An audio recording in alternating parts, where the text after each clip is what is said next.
Keller.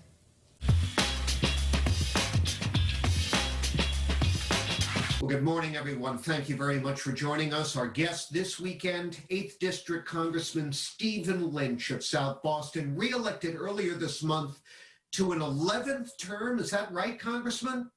I don't know. Is it that many? Yeah, I think it's the 10th, I think. Yeah. Well, you had the partial term. It's almost 20 years. So, Wow. Yeah. Well, that's a long time, and we're going to talk a little bit about your future in a moment. But first, we've got to talk to speak to the issue of the moment. Right now, there are people listening to us who are afraid of becoming homeless because they're unable to pay their rent. There are business owners who are facing economic devastation. Is there any chance we'll see another federal aid package before Inauguration Day? And even if it doesn't happen by then, how long will it take after Inauguration Day? Well, I can't say what Mitch McConnell is thinking. We sent a bill over several months ago, 4 months ago now, the HEROES Act that had everything in it that we thought was necessary: extension of unemployment benefits, a stimulus package, help for the cities, towns, and states and tribal governments. The Senate Majority Leader, Mitch McConnell, said he's going to press the pause button.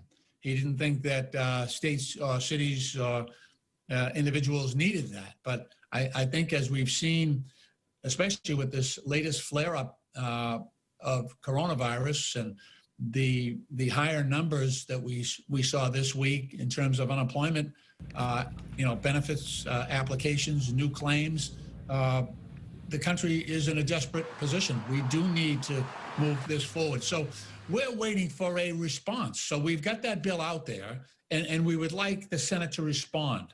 And if they don't like everything we've offered, give us your proposal so that we can legislate, we can work this through. One Republican senator the other day referred to the HEROES Act as, quote, policy porn. What does that tell you? Yeah, well, if he was on unemployment, like I've stood in an unemployment line. I know what that's like when you don't have checks coming in. And look, this is through no fault of anyone's. This is a pandemic, and it's not. The thing that kills me is they were in a big hurry when the banks fouled up the economy and put the country in the toilet. They couldn't move fast enough to give the banks more cash. Now you have people who are blameless, that are out of work, desperate, being removed from their homes, but because it's not Wall Street and it's not the banks, people don't want to come to the rescue. So it just tells you where the Republicans' priorities are, in my opinion.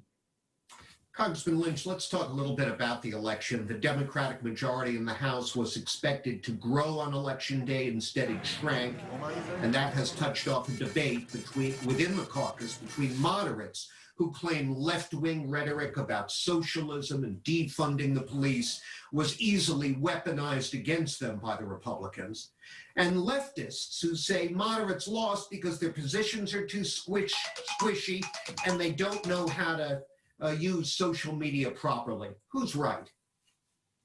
Well, look, we got a big tent on the Democratic side. I think by now, look, these were people that had already won elections. So I think technically and from a capability standpoint, I think all of those candidates were legitimate and competent. So I don't think they had problems with using social media.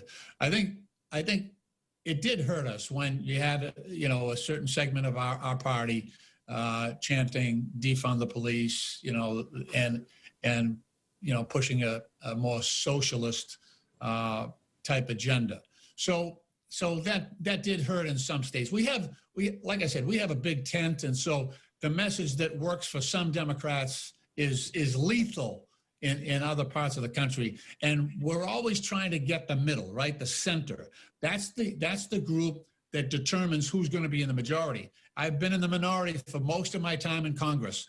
So I'm a moderate, okay? So maybe this is self-serving, but I do think you need to keep that center of the country and center of the party in a close and stable position. You cannot alienate those people, or you're gonna lose your ability to govern.